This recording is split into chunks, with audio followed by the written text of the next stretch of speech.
Recording of Vernon Schlosser of 2399 Gallagher Avenue, Spring Hill, Florida, 34606. His phone number is area code 904-683-7351. The recording was made by Jim Walkinshaw of the Oldsmobile History Center on January 28, 1989, at Whitey's house in Spring Hill, Florida. This is tape number 1 of 2 tapes.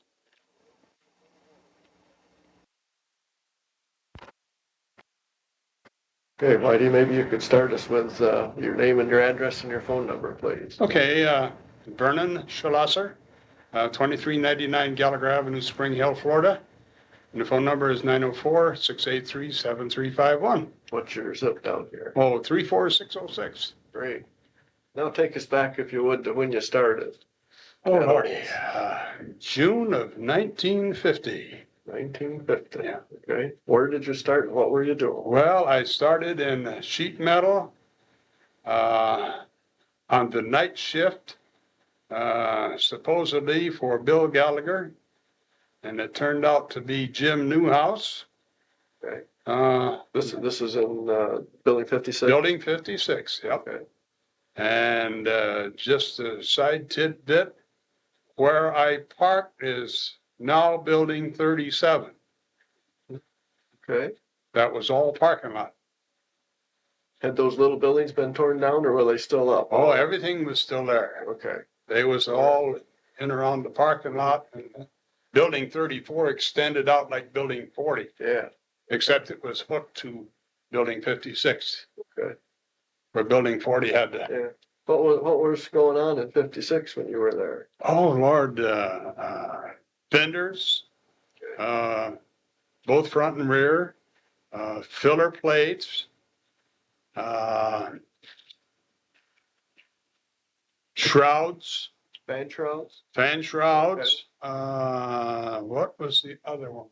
Way down to the west end of the plant. Hoods? Where were hoods being made? Hoods were made, but that was made down there too. But way to the west end was a small line. All right. I don't remember what it was. Okay.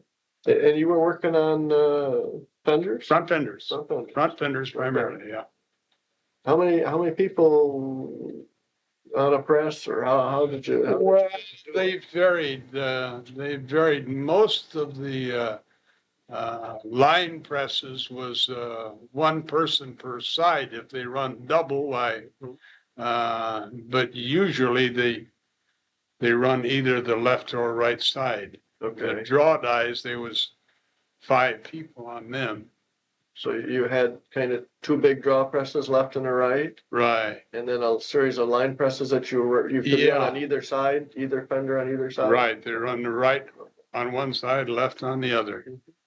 And how did you move parts from place to place, Marty? We had truck drivers. They used to put the fender blanks on a sheet metal skid, and the truck drivers used to have to travel real careful because there was no stops on them. They just sat on top.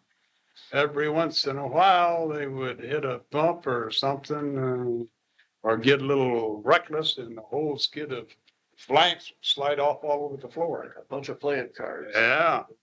Then you had to pick them up, and wash them off, repile them.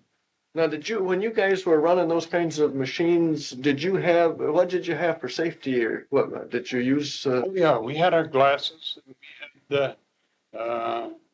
depending on the job, most of the time we used the terry cloth glove with the terry cloth pad. But there was some jobs that they had leather pads that you wore over the terry cloth gloves. Did those come up the forearm part? Oh, yeah. Well, the glove did. The pad. Yeah. The pad just was like a over the hand. Mitt, just over. You had a thumb hole. It was a reinforcement for the palm of the hand. Yeah. Really. Right. How long did you stay down there then, Whitey? Well, various jobs in sheet metal until I went on the 90 millimeter gun job as a crane operator. Okay, I hate to interrupt you, but back up a notch. You remember what you started at, wage wise? Oh, heavens, no. Okay, just curious. Oh, heavens. All I can tell you is when I went to work at Oldsmobile, I had quit MSU. Okay, And I made more the first week working for Oldsmobile than I made in a whole month working at MSU as a chef. Interesting. Yeah. I was slowly starving to death. Okay. So now the 90 millimeter business came along after this then, Oh, yeah. and that was being done where? Building 37. Okay, so Building 37 was built. they built the building while you were Right there. after well, like I say, we parked there for Yeah. a couple of days. Yeah, And then they moved us out farther. And they also, if I remember right, seems to me like they had a place across Olds Avenue where some of us, not Olds Avenue, Elm Street? was that Elm Street? Yeah, right in front of 40? Yeah, right in Yeah. front of 40. Yeah, It seems to that's me Elm like they Street. had a place across Elm Street. There were a couple of parking lots out there. 3E and 3W, they were called, maybe. Yeah, I Or think it lot was, I three, think it maybe. was, I think it was 3W we had to park in. Yeah, Ah, okay, that's all right. because when I worked the midnight shifts, we used to park in front of Sal's Restaurant. Yeah, It used to be there. Right. I remember there was 21 of us working on the midnight shift and 19 of us drove. Oh, we had some Yeah. cold.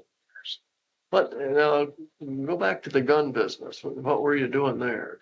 I was a crane operator You there. were the crane operator. I was a crane Okay. operator. That's, and that started, see, I had been there.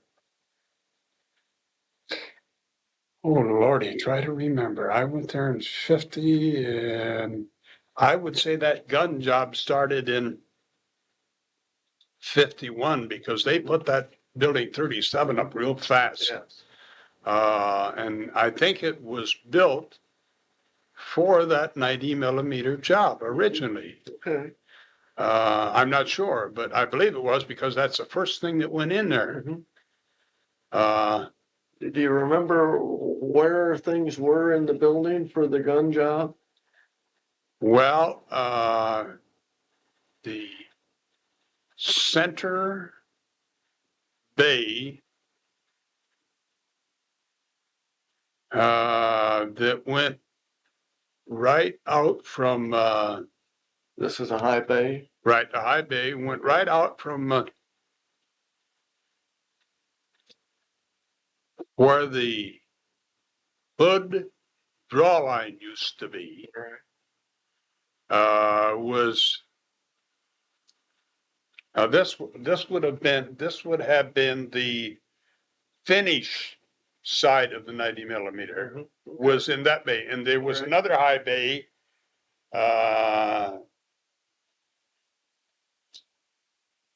No, that was not a high bay. That was not a high bay because they did the breech blocks in there, and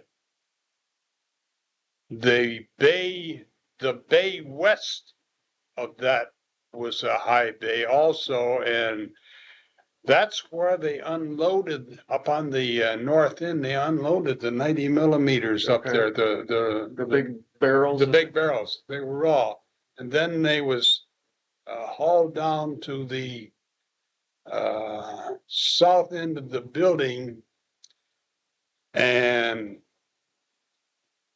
was brought over on a dolly, and the machining process started on the would be the southeast side, as I remember. Okay. And then they went up there a ways, and then they had to go back down to the south end on the finish process, because up where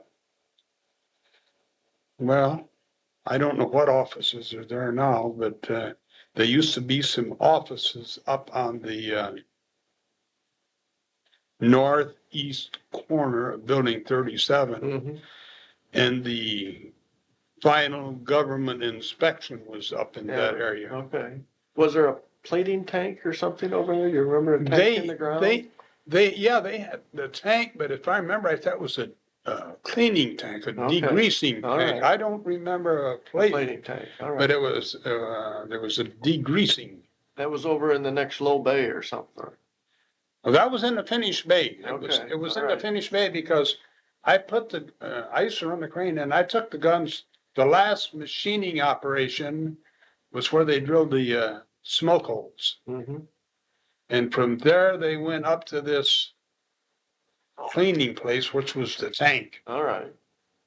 And they was put in there and cleaned, and then they went from there up to government inspection. All right. Oh, wait a minute. No, they had a polish job where they polished, well, I think it was with part on the gun that they held the gun in place, like where they clamped on it. Yeah. There was a polishing job that was done on there. Okay. Oh, Lord. Yeah, that's all right. You're doing good. You're doing all right. Okay. So that's kind of what we did in 37, breech blocks and barrels. Right. Uh-huh. And then we shipped and all of that. In wooden boxes. Big wooden boxes. Yep. They went out of final government inspection into wooden boxes, and they were heavy wooden boxes. Yeah. Well, I imagine the whole gun itself was quite heavy. Yeah, although we had cranes in there that was we had 5 tons and 30 tons. Most of the time we used the 5-ton cranes. Yeah, it would handle it all. Yeah, but you had to use the 30 tons if you was on the extreme end of the plant. Uh-huh. You had 2 30 tons Yeah. and 2 5 tons. The 2 Yeah. 5 tons was in the middle, and the 30s on each the end. opposite Yeah. ends. Yeah. Okay. Okay. And then how long did you stay working on that, Whitey?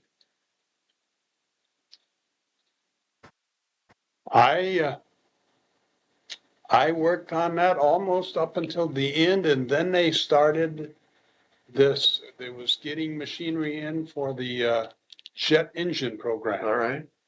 Now, was that in this building or? Yes. Okay. All It right. started in Building 37. Okay. And they may have been bits of it in 34. I don't remember exactly. It's too many years ago. But I went to work in there. Del McRae come out there as superintendent of it. I don't remember if he had an assistant superintendent or not. Okay. But Sam Farhat was my foreman. Pat Belgon was general foreman. Oh, yeah. Yeah. I was about the second or third hourly employee on the job, as I remember. Now, where was that thing being done? Was that east side or west side of 37?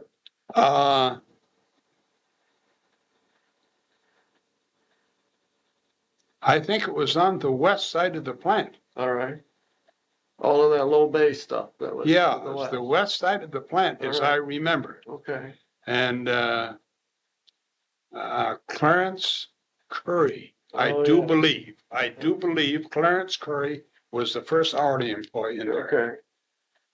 I don't remember who the second one was, but I think I was the third hourly employee on that job. Now, what did you actually make parts there? Oh yeah, this was a pilot line or something? Well, it was something that nobody else had ever made. Yeah.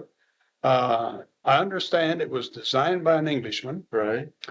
I understand Pratt and Whitney got the contract to build it, and they sublet it out.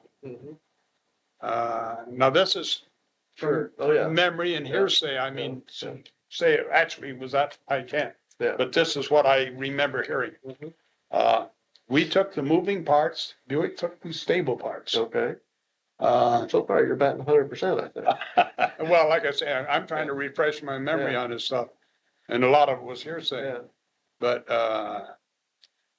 this equipment was all designed, I understand, by primarily Pratt and Whitney Oh, to yeah. make this stuff. Okay. And just about all of our machinery was Pratt and Whitney machinery. Oh, that's interesting. The only thing that I can remember that we had that was not Pratt and Whitney was we had a oh Lordy, I can't remember the name of it, but it was a milling machine. Ain't that all? I can't remember. Ingersoll maybe, or no? Oh, it was a profile. They called it a profile mill. a profile mill, but I can't remember the name. And then we had some Gardner polishing jacks that we done handwork on, and then we had some do-all grinders. Now whether they was contracted by Pratt and Whitney to build these and design this equipment, I don't know.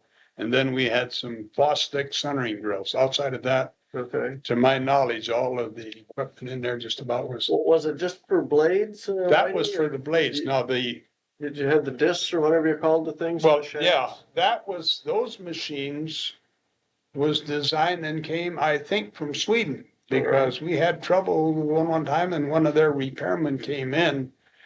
And the first thing he did was look in the machine repairman's toolbox and he saw a hammer. Uh-oh.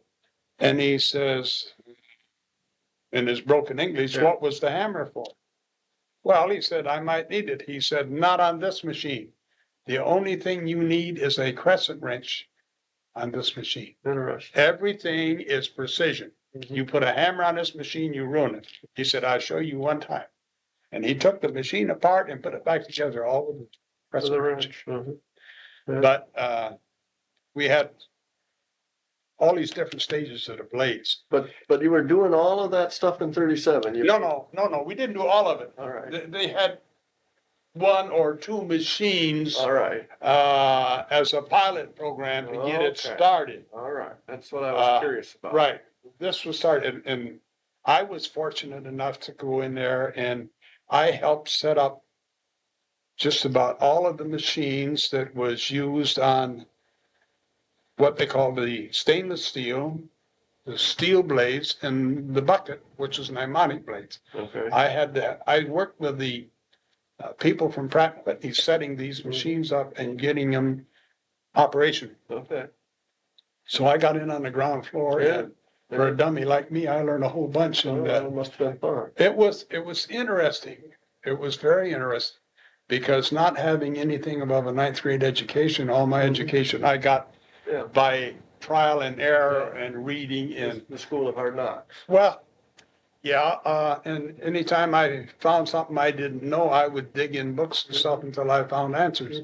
Like we had a lot of different type gauges, like vernier height gauges, inside, outside calipers. I didn't know nothing about this stuff. So I got into the books and I found out how this stuff was used, what it was used for, why it, So a lot of my education came from a whole lot of work. Not only there, but on my own. I had to. Where did you go? Did you stay then in 37 for quite a while on the jet engine thing, Whitey, or? And not too long. I don't remember exactly how long. Well, they must have been building Plant 3 somewhere along the line. Because I was recommended for supervision, and I took the test and passed it, and then in October I went on supervision. And it was shortly after that we moved to Plant 3. They had already put in some equipment over there, not a whole bunch. In fact, I had more people when I went over there than I had machines for them to run. If I remember right, I had 13 people under me when we went over there, and I think I had 7 machines. Oh, I'll be darned. So it was, but it sure didn't take them long to get it going.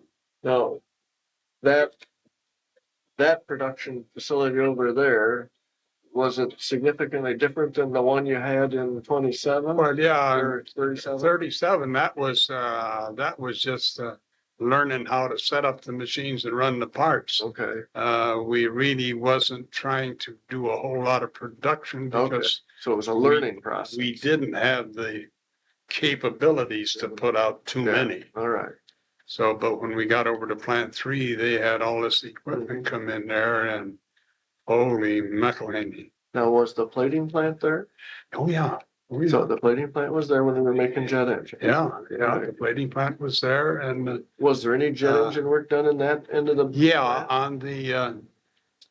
on the northwest corner of 302, they was building, it was plant 3 and when it started, period. And then when they put the firewall up in there, the north end was called 302, as I remember, and the south end was called 301. Yeah, But we used half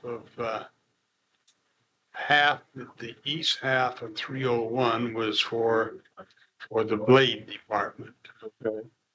And I don't remember, because I had too much to do to worry about anything else. Yeah, But the northwest side of 302 was where they assembled the disc. No, the discs were made. The disc that the blades went in was made west of the blade okay, production area. I All right. remember that now. all right. And then I think the blade assembly and the disc and blade assembly was done and down in the northwest corner, if I remember right. I'm not sure. Mhm. And then the whole motor assembly was made down there, and the test area was down there. They had pits down in the ground that they put these engines down in and spun them at high speed. Okay. I'm not sure, but I know the disc was made Yeah, yeah.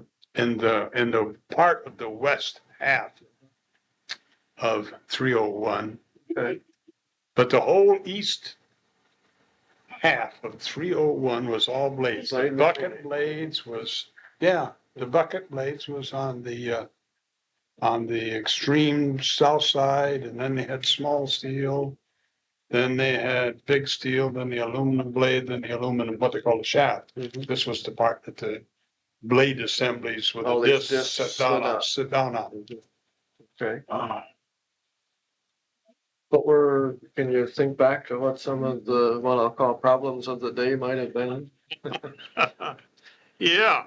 Uh, People thinking they was smarter than they were. But it was so much trial and error. Just to little things that happened because of safety conditions and cleanliness. We tried to keep a clean, safe, but in our grinding of what they called the tang, we had a lot of water compound, grinding compound that was splashing off onto the floor, which made for slippery, wet conditions. Yeah, So they decided to cut down the flow of compound onto the grinding wheel. And then they also put a shield around this grinding table that these blades set on a magnetic chuck. And all of a sudden we run into a problem. We had a small radius that we had to maintain on this tang. And all of a sudden we couldn't grind a set of blades and maintain this radius. We would have to, what they call, dress the wheel down again. And our wheel breakdown was just something tremendous. We were just having an awful time. And we even had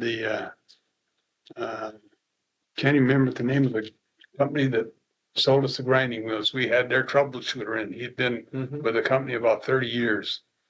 And he couldn't even figure out what the problem was. And by accident, and strictly by accident, I found it out one night. I had one machine that was a backup in case of a breakdown. I could go over there and set it up and grind any blades on. Yeah. And it had never been converted over to the new style Okay. of compound coming out. Yeah. Didn't even have the shield around it. Yeah. So one night I'm over there grinding and experimenting with wheels to find out why we're breaking down. And I'm maintaining a radius. Mm-hmm. I'm not getting to breakdown on wheels that operators had taken off, set up, take off and set them aside because they couldn't maintain the radius. So I'm messing with this over there and the radius is holding up. So I just shut off the grinding table because the table went back and forth. I just shut it off and I let everything else run. And I'm standing there looking at that machine and the ones that my operators was working on, and the only difference I could see other than the shield around was I was getting a lot of compound on the grinding wheel and theirs wasn't. So just for the heck of it, I went over and took one of these copper lines off that we had put on to reduce the flow and put on one of the old spouts, put the compound, and we run out of our problem. And we had messed with this problem for, oh Lord, I don't know how long, but it seemed like it was a coolant it problem. was nothing but a coolant. We was not putting enough grinding Compound on the wheel or coolant. Yeah. Really, that's all it was. Yeah. It was an oil and water solution. Yeah. But this was just one of the, there was so many little problems. Sometimes they would change maybe the hardness of the steel. The analysis might be different. And you'd run into a milling problem.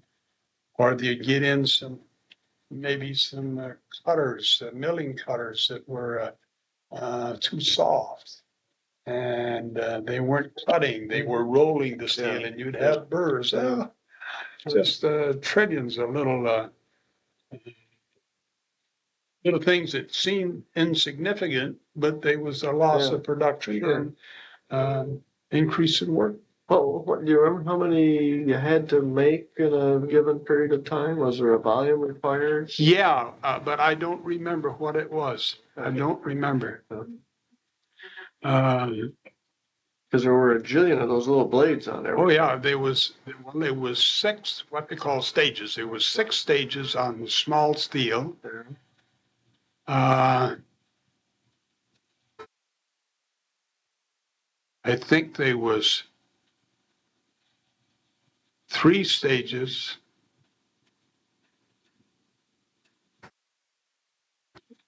I think there was 3 stages on the big steel and 4 on the aluminum. And these was what they call compressor blades. The aluminum ones were the compressor blades? Well, the small steel, the big steel? The big steel and the aluminum were compressor. Okay. What they call compressor blades. And the bucket blades were called thrust blades. And they were made out of pneumatic steel because the heat that came out of them, out of the back end of that, it was just tremendously hot. But it seems to me like there was 1, 2, 3 on the big steel, 4, 5, 6, 7, and 8 on the aluminum, if I remember right. And it was 9, 10, 11. No. We had 8, 9, 10, 11, 12, and 13. Maybe there was only three of each. I don't remember. Okay, that's all right. Just gives you a feel for what the thing looked like. But I know there was 6 on the stainless steel, the small stainless steel, and 2 on the bucket blades, what they call the bucket blades, the thrust blades. But I try to remember back, but it seems to me like there was 3 on the stainless steel and 4 on the aluminum, but I wouldn't bet on that. That's all right. That's for perspective. How many guys did you have working for you at that time? At one time, I had over 300 people under me. 300 folks? One time, I had over 300. No, you were a foreman or a general foreman? I was foreman. You were a foreman with 300 people. Wow. Sam Farhat was general foreman. And he had the aluminum blade and the shaft, and I had all the rest of the blade operation. How could you ever manage I didn't. 300 people? You can't. No way. I didn't even know them all by name. I had to ask them their name and their clock number when I handed out the paychecks because I didn't know who they were. Why did they have so many people working for one guy? Well, they just hadn't brought in enough supervision yet. Just hadn't brought in enough. But Was that eventually corrected? oh yeah, oh sure. So that In you, fact, I've got a book somewhere that has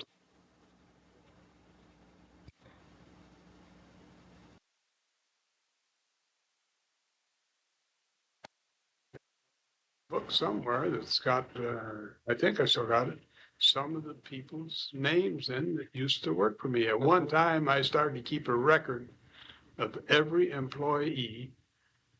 I had their name, their clock number, their address, their phone number, the day they hired in, the day they got their first raise or second raise. I tried to keep a record. I was going to keep it for myself, but they got too much work to do. And with your homework, you know, you have. who did you say your boss was? My general foreman was Sam Farhat at the Sam time. Farhat. Pat Belgon was assistant superintendent. Del McRae was superintendent. Did you have fairly intimate contact with most of those people? Oh yeah, oh yeah. Okay. No problems. How did they manage the plant? What was their approach? How did they? Well, the thing you had to look at the jet engine program, nobody had ever built that engine. And I don't think anybody had ever, what you would call, done a mass production like this, done on a production basis. And we was, in essence, an innovator. Pratt and Whitney, we even done things with some of Pratt and Whitney machines that they said couldn't be done, the machines wouldn't do it. But because of Oldsmobile's ingenuity, freedom with their people and their employees. And I have to say this all the way. That's what the suggestion plan was to let people use their ingenuity and their ideas. And there was nothing. I worked at the Chevrolet in Flint before I worked at Oldsmobile, and they didn't have near the program going that Oldsmobile had. So it really made, to me, Oldsmobile a lot better place to work because if you had an idea, they would at least listen. Yeah. Now, I only worked at the Chevrolet. See, I went to work in April of 46, and I left there in September of 47. So, and it was hard to put across an idea. Yeah. Okay. So we had a different management approach. Oh, so, well, you had a different class of people at Oldsmobile too. At Oldsmobile, you had the family-oriented people. They lived there, they worked there, their kids went to school there. At the Chevrolet in Flint, you would talk to one man that lived in the area, and you would talk to 10 that was only up there to work, and he was going back home as soon as he accumulated the cash flow. The turnover of personnel was big. And it was not near as bad at the Chevrolet processing plant as it was at the Fisher bodies and at the assembly plants. And it was not near as bad in Flint as it was like in Pontiac, Detroit. Okay. So it got progressively worse as it went towards Detroit. So we had kind of a unique position then, didn't we, at Lansing? Very definitely. Do you think that contributed to our, what I'll call good labor relations? Oh, absolutely. Absolutely. Absolutely. Because when people come there to get a job, I would say 99 and 9/10% of them wanted to work there because it was not only good pay, good benefits, but a good place to work. And that's where they was going to live, was in that area. You have a small percentage of people that they're gonna go from job to job to job all their life. Yeah, yeah. And then somebody gotta support them and it's all said and done because they haven't saved nothing.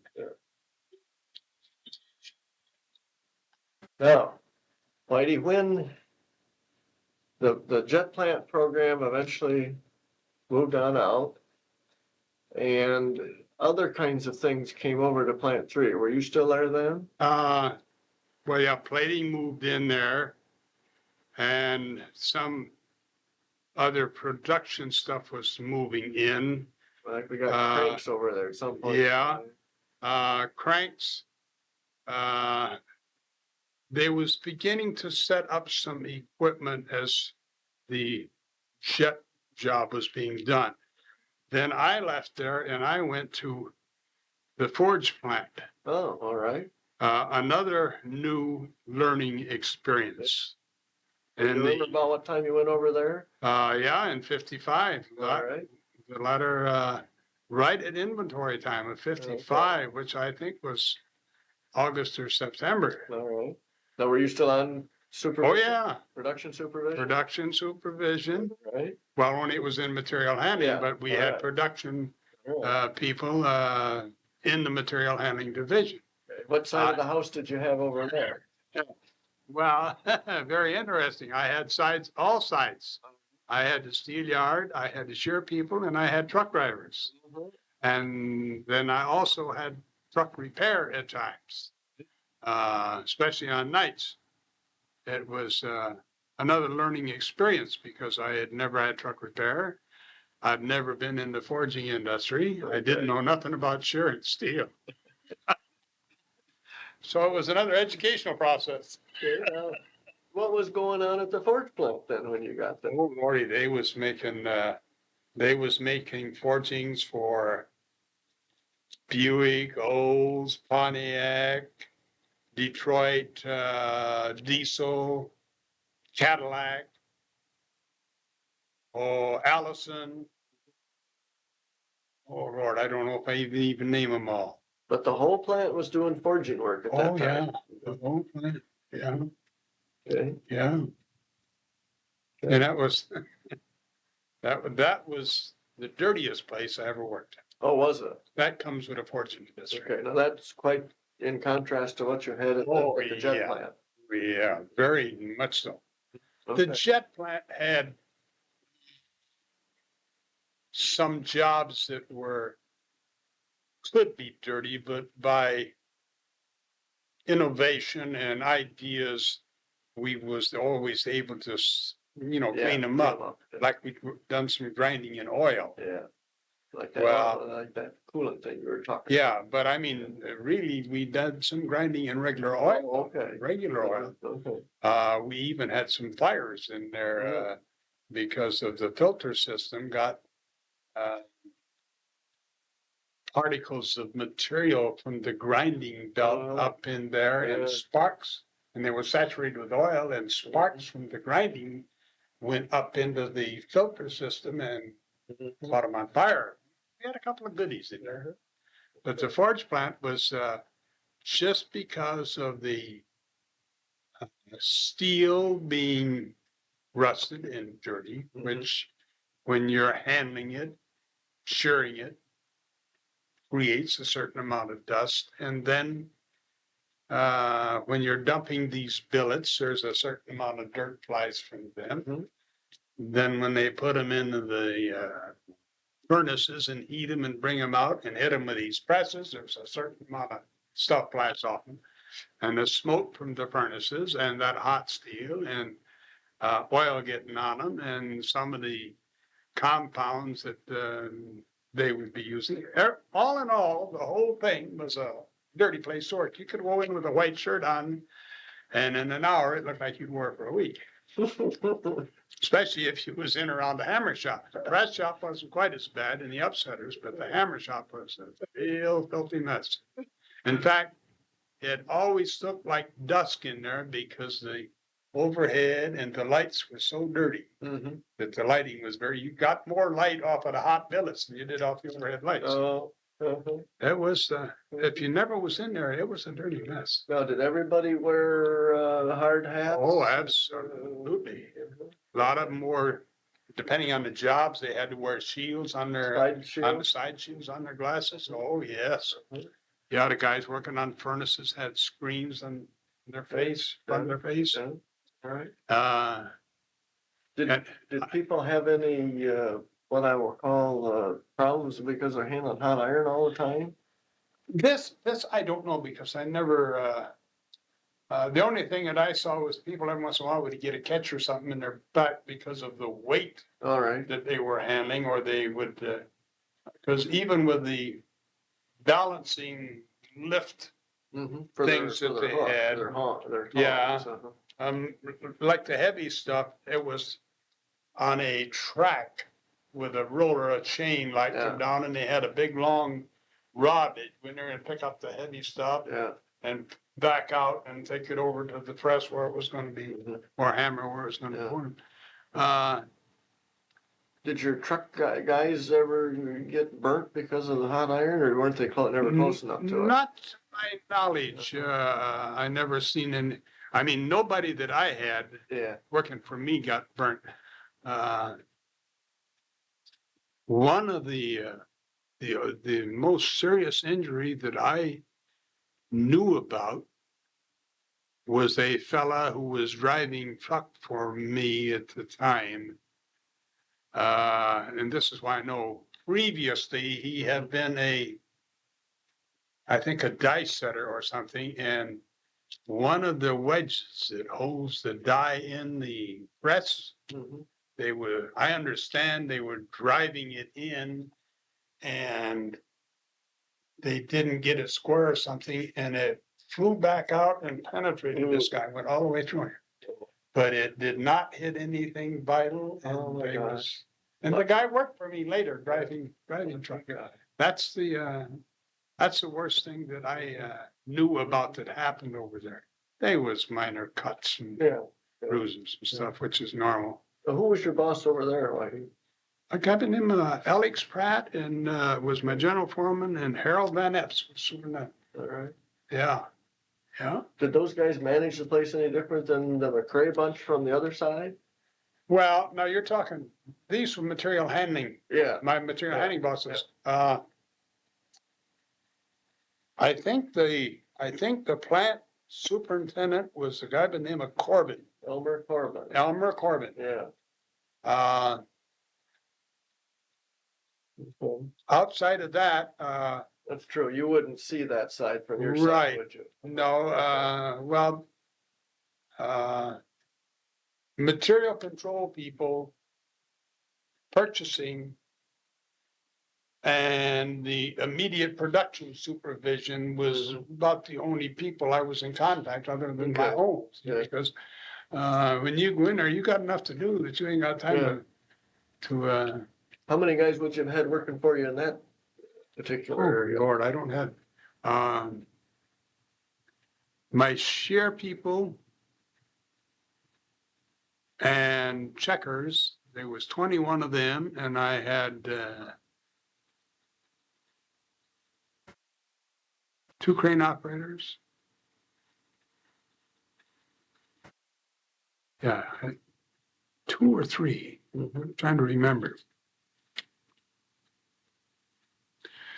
I think on the night shift I had,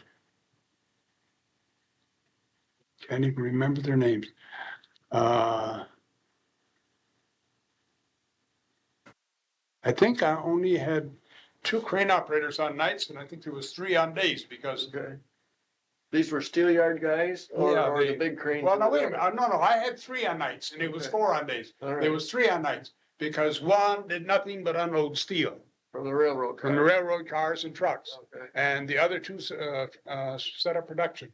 And on days it was 4. Okay. I didn't get to work days for about a year,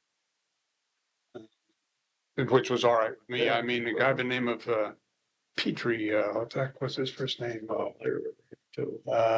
His first name. Arl Petrie was on days and I worked nights. And Barney McCardle was over there and a guy by the name of Veen Buck. And what was the guy out on the shipping? Doc, he worked all days,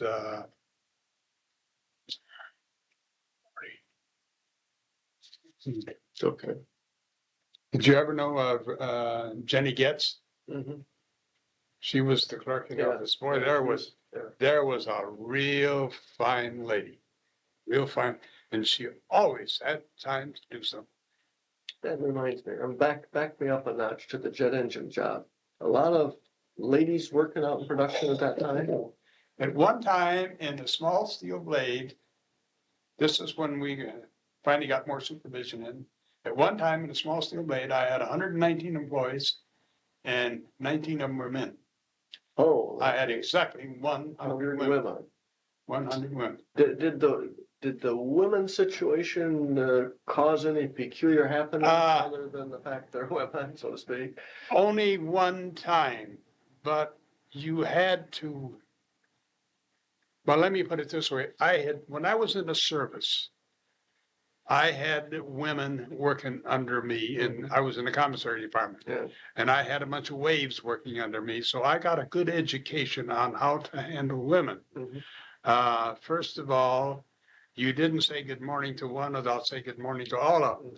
Because if you said good morning to one and not the rest, they were blah, blah, blah, blah, blah, blah. And if you had anything to communicate, you made sure you had 5 or 6 or 7 of them that you communicated the same thing to at the same time, then you took another group about the same size. All right. Because if you took 2, one might listen and the other might not, and again. So I only had one occasion where I had a little problem, and I won't mention names, but I had 2, well, I had a lady start crying one night. So I took her in the office and I asked her what was wrong, and she said, well, so-and-so said such and such. I said, well, just wait a minute. So I go out and I get so-and-so and I bring her in. I said, you made a remark to this lady. Where'd you get your information? Well, so-and-so. So So-and-so. yeah, and just kept going and snowballing. And I finally got it down to 2. I said, where'd you get your information? And they said, they wasn't gonna tell me. I said, well, you got a choice. You either tell me where you got the information or you're gone. Because I said, you created a problem. And I said, I'm not gonna have problems. Well, they said, you can't do nothing. I said, oh, yes, I can. So I called up labor relations and I said right to them. I said, I don't care what you do with them. As far as I'm concerned, they don't work for me anymore. And they never worked for me again. They wound up on, one of them wound up on inspection on the opposite shift, still in a small steel area.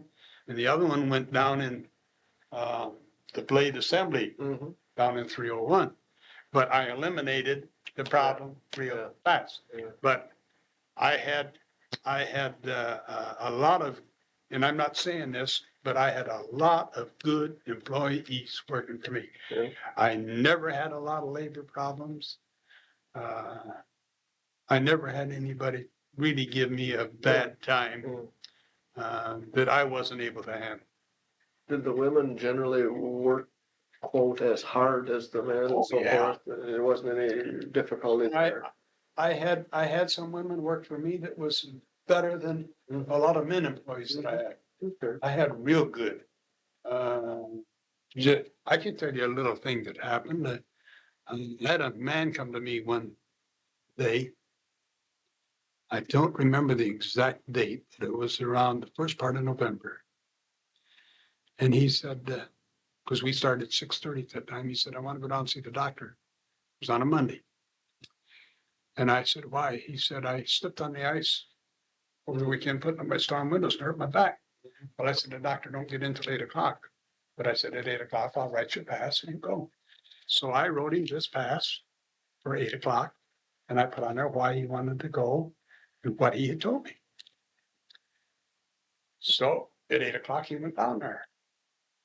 And when he came back, he went to work, and that to me was the end of it. But I had a record of this in my little book. Yeah. The pass number, the time, the date, the comment, the whole bit. In later years, when I was working at the Ford's plant, this was not in 55. I was back over the Ford's plant again in 60. I think, somewhere around Mhm. 1960. Mhm. GM attorney, Anderson? Okay, F.I. Anderson? Yeah, F.I. Anderson. Francis Anderson? Yeah. Came over, and said to Alex Pratt, he said, I want to talk to your supervisor, and that was me. And he asked me if I had ever had this guy work for me, and I said, oh, yeah. He said, do you ever remember of him getting hurt on the job? And I said, not to my knowledge. But I said, when I go home tonight, I said, I will get up in my attic and I will get out my little black book and I can tell you tomorrow. He said, no, we'll go get your little black book right now. Oh, So they took me home. I had to get a stepladder out of my garage, get up my attic and pull down a box, find this little black book. And sure enough, there it was where he had said he'd hurt his back. Well, he was suing Oldsmobile for an alleged back injury. workman's comp or something. Yeah. So I was informed of what day the hearing was going to be down in Lansing, and I had to be there. But when he saw me with Mr. Anderson, he withdrew his suit against Oldsmobile. He did, because he knew he didn't have a leg to stand. That's right. Yeah. He evidently knew that I remembered, Mhm. but like I say, all of those little things I did write down. Yeah. And I don't even know whether that was stolen or whether I had that book or Yeah, not, because yeah. I've got stuff that Yeah. I ain't looked at for, Yeah. well, I've been here Sure, 8 so there's- years. Mhm. But these are just little Yeah. tidbits of things that, in fact, I have to credit Sam Farhat for giving me some good instructions when I went on supervision. Because he told me, he said, keep a record of everything. He said, you may never need it, but in case you do, you've got it. He said, it requires you to give of your personal time, but he said, it may keep you from having A problem. Yep. sometimes, yeah. So I did all right. Like I say, and my policy always was, you never lie to those people. No, gracious, no. Just to get in trouble. That's for sure. If they would ask me something that I knew that I wasn't supposed to reveal, I would tell them so. Hey, look, I know, but I am not supposed to reveal that information at this time. When I can reveal it, I'll tell you. So as a result, I had a good rap with I only had probably in about my 25 years on management there at Oldsmobile, I don't think I had over, I can think of maybe 5 or 6 employees that didn't care for me. Yeah. But I didn't let them play their games, and so. How But long did you stay at the porch plant then that first time in the 50s? Lordy, let's see there. I don't want to feed you some baloney, but No, I that's think okay. it was about a year or year and a half. All right. Relatively short period of time anyway. Not too long. And I was sent over to Stores 1. Which is where? What the heck was the building number? Is that the engine plant? No, Stores 1 was up there and by the other plating plant, the main plant plating. Oh, at the west end. On the Building north 70 77, or 70 or 26, one of those. 26, Yeah, the Was- west end anyway. northwest. Yeah.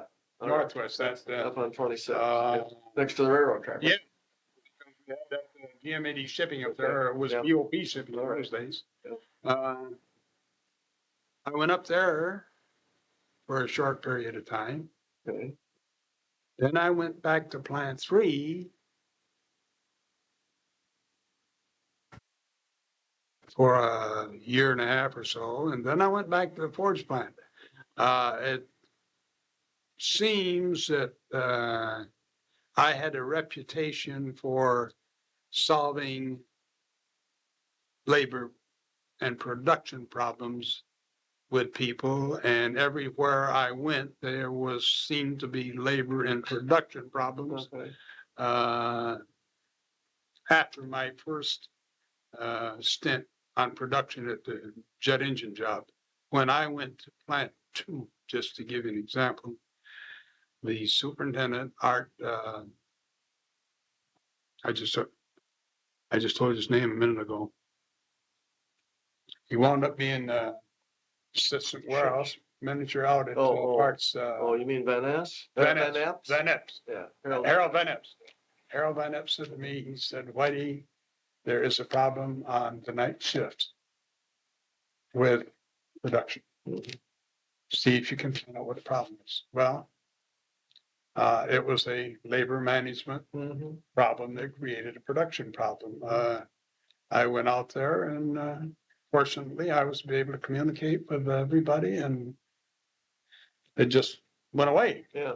Was that usually the problem that you ran into in all these hopscotches around you did, was people weren't talking to each other? 90% of the night, well, I gotta say about 95% of the time, it was because they wasn't communicating.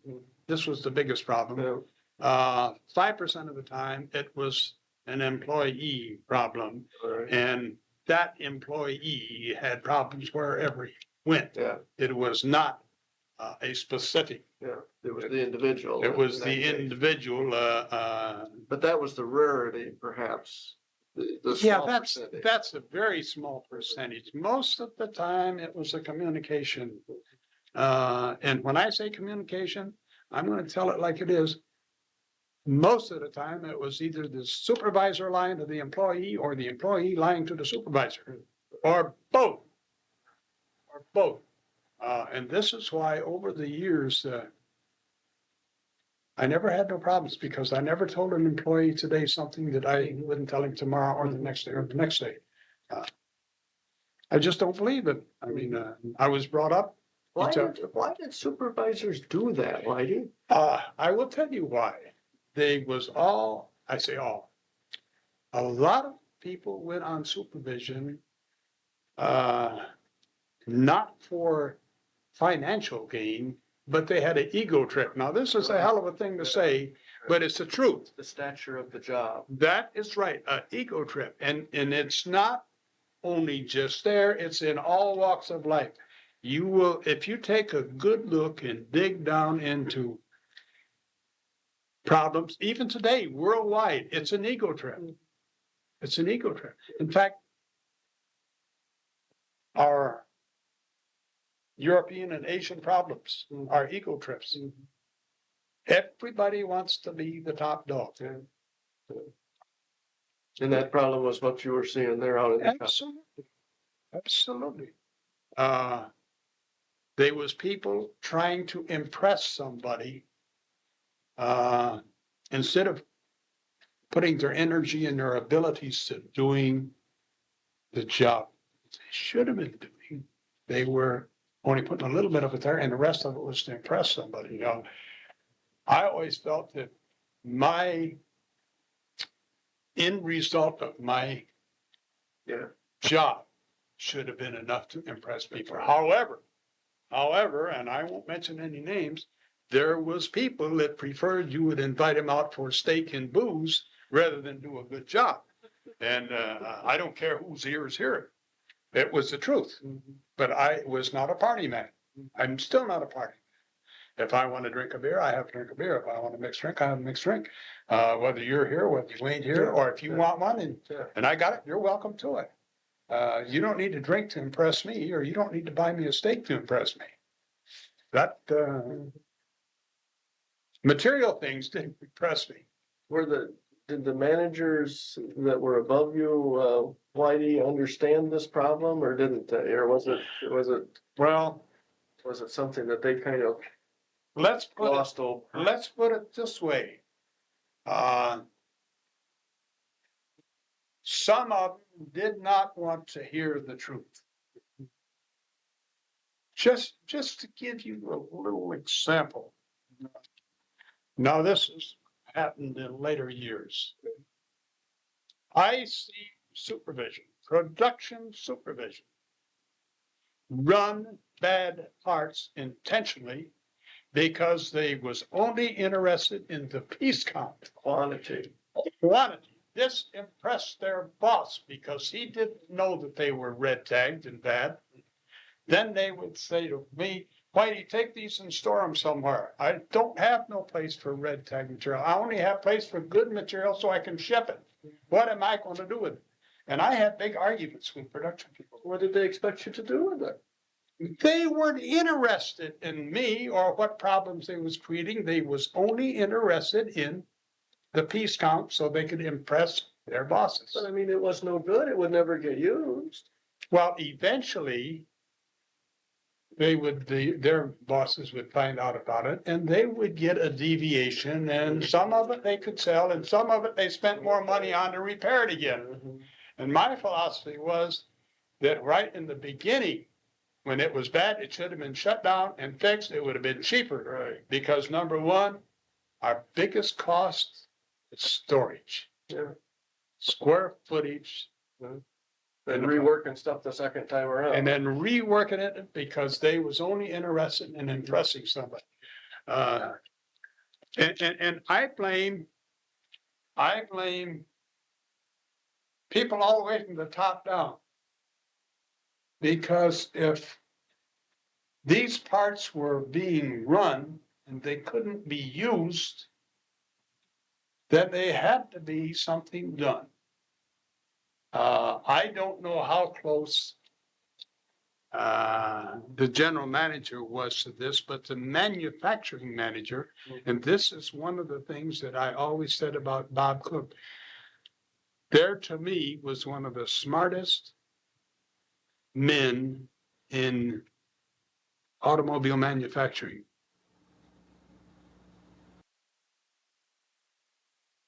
Sir, of Spring Hill, Florida. The recording was made by Jim Walkinshaw at the Oldsmobile History Center on January 28, 1989.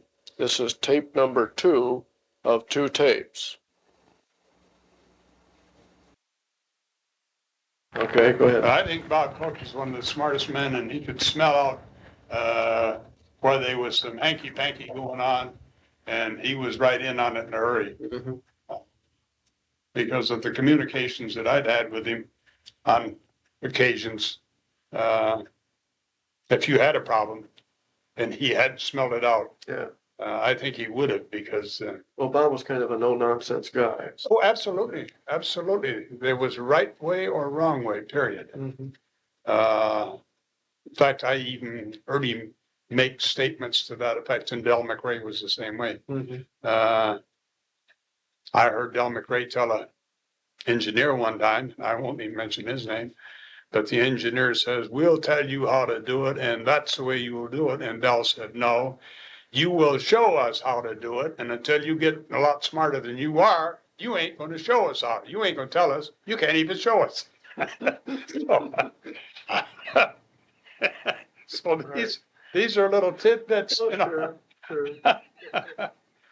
Why did you think during the time that you said 25 years or so that you were kind of on supervision, during that time, did the approach with the employees change significantly? Do you think? Did you see any changes in it? I didn't change. No, not you, but in general. In some respects, yes, there was some better things came with the approaches, but there was so many things that was suggested that they never did that they are doing today. I can remember saying in meetings, "Why don't you let these employees set in on some of this stuff? Because they run the machinery and they know more about it than anybody else." I mean, even the supervisor, he has a general knowledge, most of them, but he does not have the intimate knowledge that that operator has. And now they're doing all this. Oh, yeah. But they resisted doing those? Oh, absolutely. Well, I think this comes back from the old days when the supervisor was a skilled craftsman and you did it his way, period. Or else. That's right. They kicked you out and they had a man out there waiting, and they tell you that. I can remember my father and my uncles and stuff talking about those days. Mhm. And I think some of this was, still, Mhm. The bull of the woods, the old bull of the woods. don't do as I do, do as I say, which was, But that started to fade then towards the latter years. oh yeah, Uh-huh. that plus the fact, now I was a strong union man in one sense and at one time, but when they went to a closed shop, they did away with a good union. Then it turned into a political organization. Oh, And the minute it hit that phase, then they was no longer worth their salt. I'm Okay. talking about yeah, upper union. yeah, the management of the union. You had to be able to communicate on a local level. Mhm. And again, I don't want to sound like I'm bragging, but I had a pretty good rap 99.9% of the time with union reps if they had to come in my area about anything. I didn't lie to them. I didn't let them buffalo me or give me any bull because I just didn't believe it. Yeah. So it was there was a change, but it should have came a long time ago. Yeah. Okay. It should have came a long time ago. There was cases that I remember on both sides. Management would, some guy on management would make a statement and it would go over to the bargaining table. Mhm. And the people at the bargaining table up there on upper management would have to give away something to get that statement back. So the rest of management didn't have to live by it because they wasn't thinking about what their mouth Yeah. was. Yeah. Yeah. Like I always used to say, there's times when you have to shut your mouth to let your ears and your brain function. I think some people never learned that. Well, I'm sure of it. I'm sure of it. I'm sure of it. See, when did you retire? October 1, 1976. Okay. And that is something else that I say our whole system is completely wrong. Everybody ought to retire when they graduate out of high school, unless they're going to college. Mhm. And then you graduate out of high school or college, then you go on retirement, you draw your Social Security until you're 55, and then you go to work and you don't get no more time off till you drop dead. Yeah. Then you'd have a good setup. Yeah, I'd agree with that too. Look how much more fun we could Yeah, have. right. Okay, so you got out then, and where were you when you left? Or what? I was back in Plant 3 All right. in material handling. All right. Oh yeah, I had quite a variety of jobs. You sure did. When and I don't remember the exact years now No, because it's that's been all too right. long ago. But I went from Plant 3 to Plant 2 to Stores 1 to Stores 4 No, to not just a minute. Where's Stores 4? That's for people that don't know. That's in the back end of building 56, on the south side of building 56. All right. I don't remember the That's building number The now. old BOP shipping. Yep, Yeah. yep. All right. Building 27 And I was in Stores 2, and I don't which remember is the engine the plant. old engine All plant. right. That was, and I had salvage department, which was down in the basement Of 20. of 20, and Yeah. that covered the whole bloody plant. Yeah. I even had the janitors at the forge plant at one time. Mhm. I was out, and when they put up the new parts warehouse, Okay, the plant 4. yes, I was Okay. in there setting up bins, receiving material, picking and packing, and again, can't remember his name. Van Epps? No, Oh. the guy that was the first parts manager, Oh, Ken Mix? Ken Mix, Yeah. was parts manager out Yeah. there. And I was trying to think of the clerk's name, who wound up later in transportation. He and I were the only two salaried people on nights out there, and I had never done any of that stuff. And here I am trying to receive stuff, sort it, put it in bins, pick it and ship it. And inside of that building was a mile around. Oh, yeah, that was a nice building. Oh, yeah. Tell me about it. So I had a session out there And Glenn Freeman and I, one time I had to go to Grand Rapids when they scrapped out a bunch of parts over there with Glenn Freeman. Because we had warehouses in a variety of places. Oh, yes. I also had to go over to the old Hugh Lyons. Hugh Lyons one time and dispose of stuff. Oh, yeah. And on hourly one time in 58 when they had to cut back. Yeah. Remember the big slash? Yeah. I even worked on millwrights. Oh, yeah. Variety jobs. Yeah, you sure did. So I went around the horn pretty much over there. Yeah. Pretty much around the horn. Yeah. But very educational. Very educational. The only place I didn't work, and I'm glad I never did, per se, hourly or salary, was final assembly. However, I was in the area with the salvage department. I was, I had to communicate with I remember Paul George. Oh, yes, gravel boys. Yes. I remember one day we had just got this new cardboard slitter in the salvage department. And it was right in back of the baler up there. Oh, yeah. Back paper baler. 74, whatever. Whatever. Well, I don't remember. Yeah. But anyway, this sweeper was sweeping down the aisle. And there was a water fountain over by the door, just on the, well, you call it the north wall, by the paper baler. Yeah. And he come over there and was getting a drink of water. And I don't know where Paul George come from. Didn't even see him, but all of a sudden I heard cussing and swearing, and this guy halts. Punched Paul George right in the nose? He decked him flat right there. And I said to the kid, I said, well, you're going to get time off, but I said, just tell your reps that I heard what transpired. So after the kid was long gone, he got his 30 days off. He stopped at the union hall and he told him that I heard everything that transpired.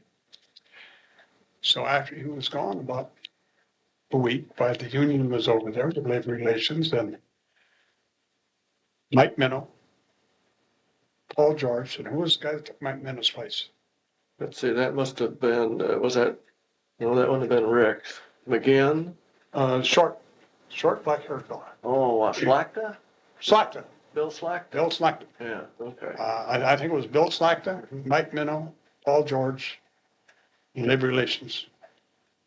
3-4 union people. Yeah. And I was working for Claude Landis in the salvage department. Oh, yeah. And I got a buzz on the beeper to call my office, which I did. And he said, Claude wants you to call him. So I called Claude. Claude says, go down to Mike Minnow's office. They want you down there. Okay. So I go down to Mike Minnow's office, and there's all these people sitting in there. And I don't even remember who the labor relations people were. But one of them said to me, did you happen to see an altercation between an hourly employee and Paul George 2 days ago? Well, no, I said, I don't know what you call an altercation, but I said, I would tell you what I observed. I said, this young man was sweeping, coming down there by the baler, and I said he was perspiring quite freely, and he walked over with his broom by the drinking fountain, and was bent over getting a drink of water, and all of a sudden I heard Paul George's rah, rah, rah, cussing and swearing at this kid, and the kid raised up and decked him. And I said, as far as I'm concerned, the kid made one mistake.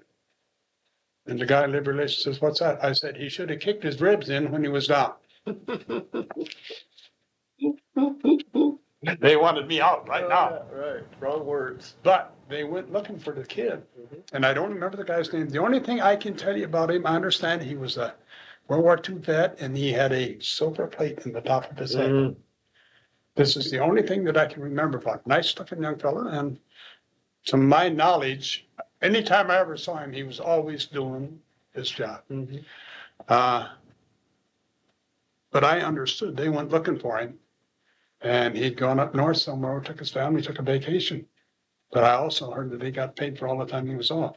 Now, whether this is so or not, I don't know. But this is, but I remember that. And then I had to run in with Paul George one time. Was easy to do. Oh, yeah. Oh, yeah. And you know something?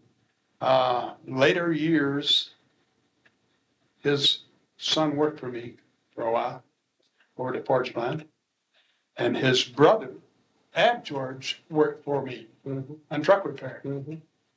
And there's so much difference. Yeah. So much difference. Tell But me about Claude Landis. well, let's put it this way.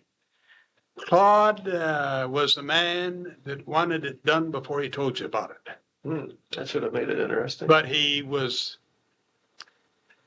most of the time pretty fair and square as far as I was concerned. I know there was people that didn't like him. I know that Claude also wanted to move up the ladder, which there's nothing wrong with that. But you be careful who you step on the way up, because you might have to step over them on the way down. True. But to me, Claude treated me as well as I could expect to be treated. There was only one time that Claude and I didn't see eye to eye, and he knew it in uncertain terms. But other than that, Claude was a good man to work for. You could go to Claude with an idea, facts and figures, and he recognized you for it, and he would try his best to innovate your ideas if it was. So he would listen. Oh yes, yeah. No, I can't say that I did not like working for Claude, because I did. The only thing was, and Claude was smart enough to tell you this. Claude was smart enough to tell you this. He would tell you, I have a bad habit of wanting it done before I tell you about it. And he knew this. So, but when I first went to work for Claude, we sat right in his office, and I was just loaned to him, by the way, out of Material Handling. And he was explaining what he wanted me to do, and the area that I would cover. And he said, should we go take a look? And I said, no. I said, there's two things that need to be done. Number one, I want you to tell me what you expect from me, and I'm going to tell you the way I operate, so we don't have a problem down the road. And this is when he said, well, my biggest habit, and I know it is, that the fact that I want it done before I even tell you. And I said, well, one of the things that will ruffle my tail feathers real quick is when you ask me to do something, I don't want you to bug me. I will do it as soon as I can get to it. If it's something that needs to be done now, all you have to do is say that you want it done now, and everything else will stop. That's what will go. So Claude and I as far as I'm concerned, we had a good rap. There was only one time that he ruffled my tail feathers beyond and above, and I let him know about it. But no, Okay. I had a good, again, it was an educational process, not having worked in salvage. There was a lot to work, a lot of work to do, a lot of detail, so many things. When you get into the scrap business, you don't realize that all the non-ferrous metals and stuff, and the prices of some of this stuff, and how it has to be segregated. And well, just to give you a couple of for instances, we were selling presses out at one time on just a flat bid. Old presses, old dies at a flat bid. And these scrap companies was making buku bucks, because they weren't buying this scrap steel by the pound, they was buying it by the piece, And them guys in that business are smart. They know that press weighs 8 ton. They was probably paying a 2-ton weight on it, a flat fee. Same way with dies. So this is something that was innovated.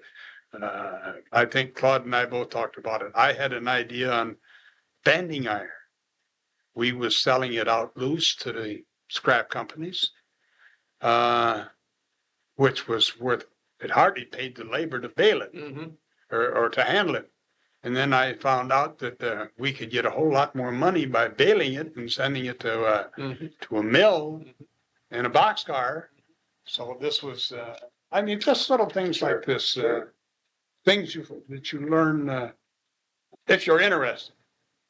How about Dick Whiters? Dick Whiters was a good man to work for. Another, as far as I'm concerned, no nonsense man. Mhm. Another good, no nonsense man. If you made a mistake and you told Dick, that's what it was. He wasn't one to dwell on something. Yeah. I cannot say a bad thing about Dick Whiters. I cannot say a bad thing about him. I think some of the general foremen did not do their job in informing him of things that they should have informed him on. Now, I'm not going to say all of them. And God rest his soul, Stump was one man that Stump wanted to look good at all times for everybody, regardless. And I just wasn't raised that way. You tell it like it is, period. But Dick Whiters was a good man to work for. Very good. Who are some of the other superintendent type people that you ended up working for? Let's see, was Howdy Kane? Did you work for Howdy? Yeah, I worked for Howard Kane. I don't know if he's alive or dead, don't make any difference. Howard Kane was not incommunicado with his first line supervision as far as I was concerned. I don't know how his communique was with the general foreman, but he was not in touch with his first line foreman, and this is not good. I don't give a who you are. The man that's producing for you, you better come around and recognize him once in a while. The same way with a foreman recognizing the hourly people. Mm-hmm. Just because they're on hourly don't mean that they aren't smart or don't mean they aren't worth their weight in gold. That's right. This is bad. This was one of the big problems that the Chevrolet had. Mm-hmm. Everybody on supervision was above and beyond. Mm-hmm.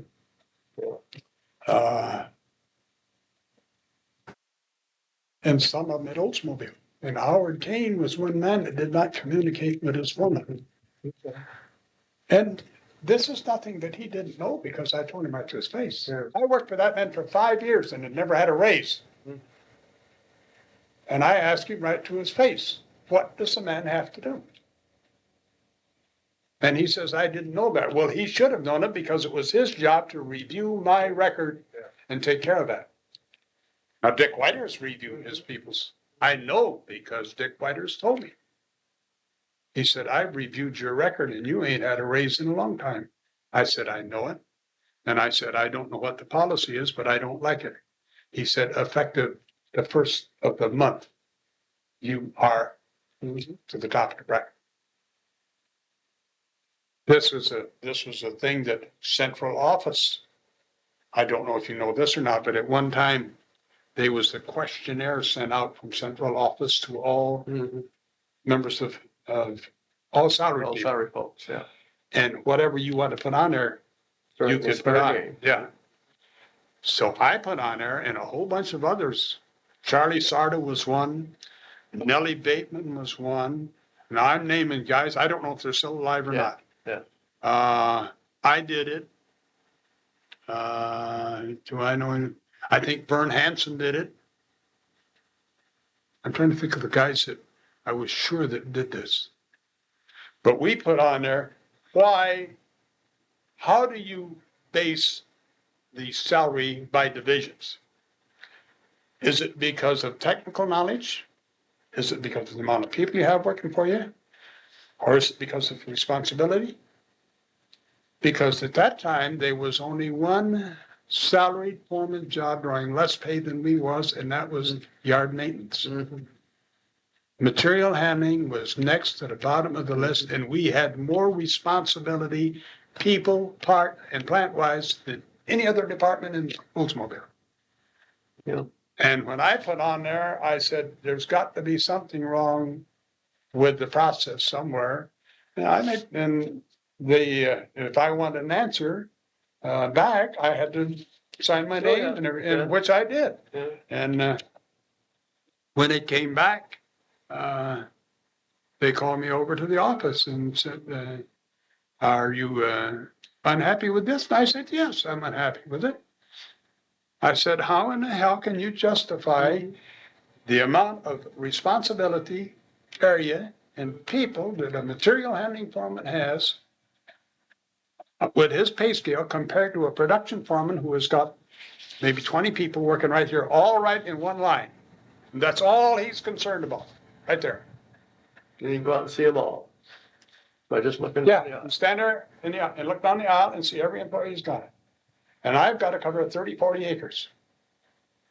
And I got people in several different, even got skilled employees, skilled. So these are, and they did justify it. They finally put us up on the same pay scale as production foreman. Sure, that's the way it should have been. Yeah. Sure.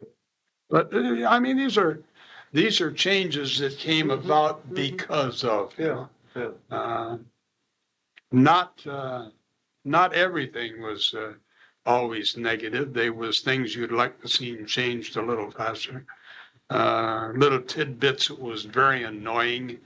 Like I remember one time we had a steel buildup. And we had tons of steel. The building was full. The yard was full of steel. It was all coated with rust proofing stuff. And I got called to a meeting. Somebody had sat down for 3 months and they had figured out the square footage of space in the steel room, and they knew how many tons of steel they could put in there by the square footage of the steel room. And I had to go to this meeting and let this guy stand there with his graphs showing how much more steel. And I had so much steel in there, in order to get some of it, I might have to move a half a dozen lifts to find the steel that I wanted, because it was behind something and I couldn't get it out because I couldn't pick it up and over. Yeah. I had to come up, make a aisleway for it to come out. And I sat and listened to that garbage for about 30 minutes while he made his presentation. And then I left the load of steel. So they stopped the meeting and had me take him over to plant 3. Well, in the 304. And show him what I was talking about. So I just told him, cut him down to the north, and I said, you climb up that ladder and look down across that steel room. And you tell me whether you're going to raise the ceiling, lower the floor, but in all that extra steel you're talking. I've never seen him again. I took care of that problem. But we had tons of it outdoors. Oh my God. We sort of did that, didn't we, for a steel strike or Oh, something yeah, that was yeah. getting- Whenever they thought there would be a trucking Teamsters strike or a steel strike, Right. yeah, oh God. We'd get big quantities, wouldn't we? Yeah.